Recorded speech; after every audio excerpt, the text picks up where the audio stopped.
ஒரு நிமிடம் ஒரு மருத்துவம். நான் உங்கள் டாக்டர் நித்யா, சித்த மருத்துவர். கிட்னி ஸ்டோனால அவதிப்படுறீங்களா? இடுப்பு வலி ரொம்ப தாங்க முடியாம இருக்கா? உங்களுக்கான பதிவு தாங்க இது. நிறைய பேருக்கு சம்மர் வந்துச்சுனாவே வரக்கூடிய பிரச்சனைகள்ல இந்த கிட்னி ஸ்டோனும் ஒண்ணு.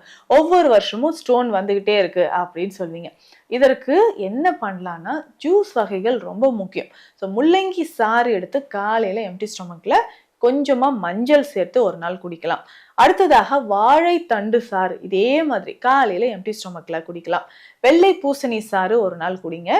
சிறுநீரக கற்கள் இருக்குன்னா ரொம்ப ஈஸியா கரைஞ்சிரும். அதே மாதிரி வெள்ளரிக்காய் ஜூஸ். ஸோ இந்த 4 ஜூஸும் மாத்தி மாத்தி நம்ம குடிச்சிக்கிட்டே வரும்போது ஈஸியா அது வந்து பெஸ்ட் டயூரிட்டிக் அப்படின்னு சொல்லலாங்க.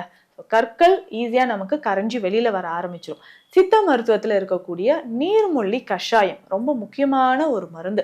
ஸோ சிறுநீரக கற்கள் கரையிறதுக்கு நீர்மொல்லி கஷாயம் காலை இரவு 2 வேளையும் நம்ம குடிச்சிக்கிட்டே வரணும். ஒரு ஸ்பூன் ஃபுல்லா இந்த கஷாய பொடி எடுத்துட்டு 3 கிளாஸ் தண்ணீர் விட்டு நல்லா கொதிக்க வச்சு 1 கிளாஸ் வந்ததுக்கு அப்புறம் இதை ஃபில்டர் பண்ணிக்கோங்க. ஸோ காலை இரவு 2 வேளையும் உணவு எடுப்பதற்கு ஒரு 15 நிமிடங்கள் முன்னாடி நீர்மொல்லி கஷாயம் குடிக்கும்போது சிறுநீரக கற்கள் நமக்கு கொஞ்சம் கொஞ்சமாக கரைய ஆரம்பிக்கும். இந்த மாதிரி பயனுள்ள மருத்துவ தகவல்களுக்கு நம்ம பேஜை ஃபாலோ பண்ணுங்க.